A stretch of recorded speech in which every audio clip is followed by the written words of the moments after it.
And welcome to the 700 Club Canada. Psychotherapist Andrew Blackwood. You know, with Father's Day just around the corner, this is really exciting because I know that there are a lot of men like myself that are out there that they see this title, The Art of a Genuine Apology, and they're like, hit me with a what, right? And I love the way that you capture this as well. Roses in a garbage can. Yes. And you know, I mean, I'm one of those guys that says, What does what that exactly mean? does that mean, right? Uh, what inspired you to really write this and bring healing to relationships? You know, that's been, as I get more and more clarity, that's been the mission, my God-ordained mission all my life, and I'm just realizing it. But the work that I do with people, I see them wanting to reconcile. I see them wanting to experience something different, something more. And then I see their good intentions falling to the ground, because good intentions aren't good enough. Wow. If you don't know how to listen and how to respond in the moment, real time, Yeah. then what you have to offer isn't going to be well received. It's going to be thrown out in the trash, Yes. right? Well said. Yeah. You know, when I look at all the self agendas and everything, and you talk about that a little bit as well. You talk about the, you know, how we disguise statements and do this. Tell us a little bit about that.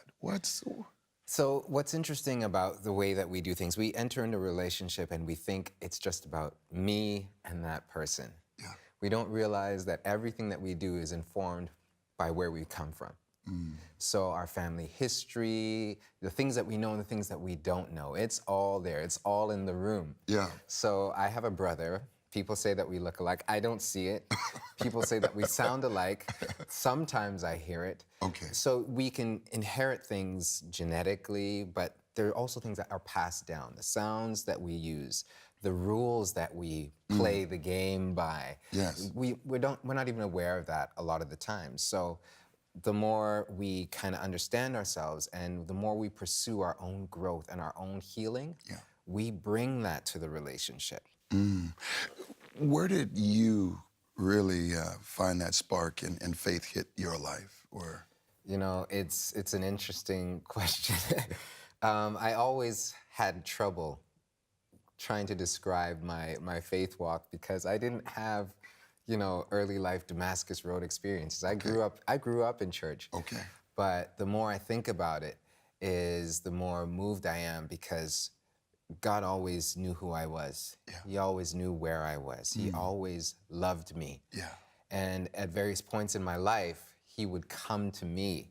Yeah. It was less about me pursuing him and him being there for me when I was confused or depressed or anxious. He was there. I get that, you know, because I grew up as a church boy too, you know, but I kind of went away because I was pursuing my goals. And there was that moment where I came back and I said, God, you know what? I need you.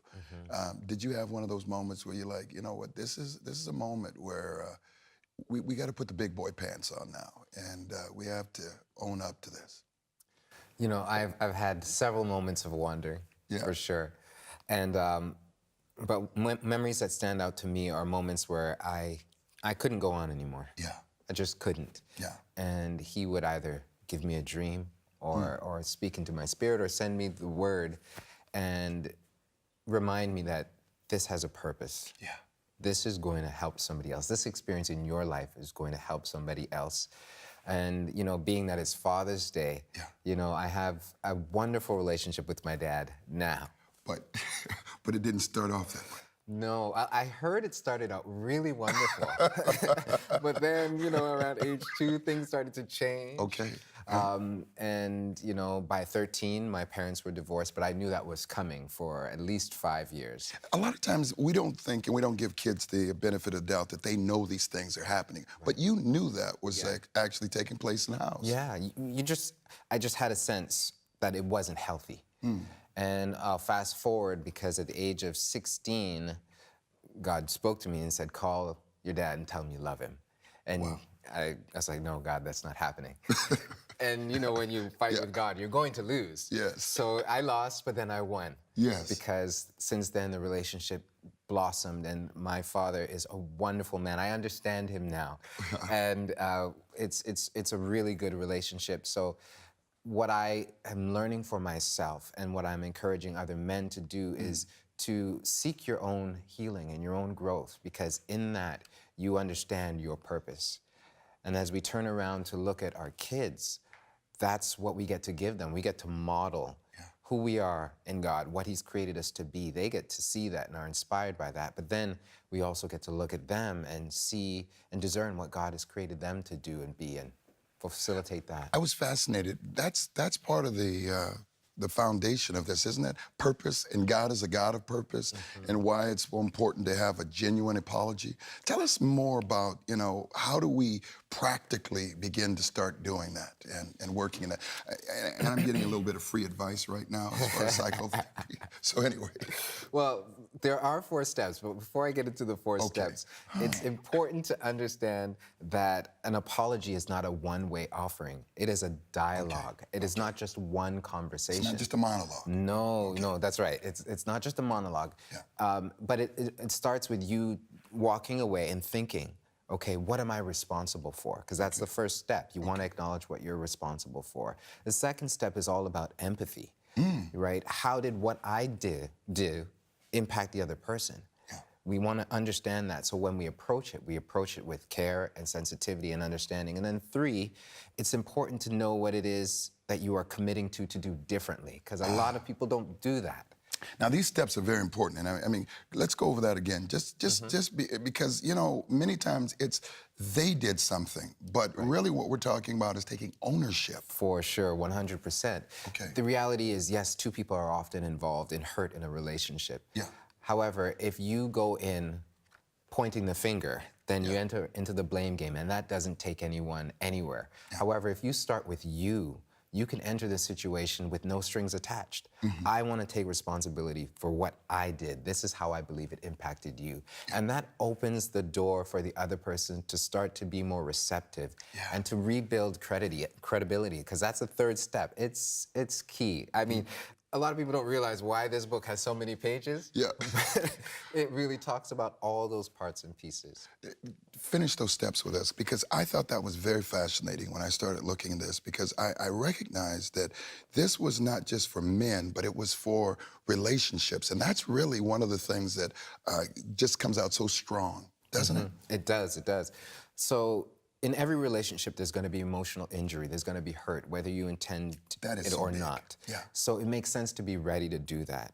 And a lot of the times people think that because they've forgiven or they've apologized, that they have reconciled.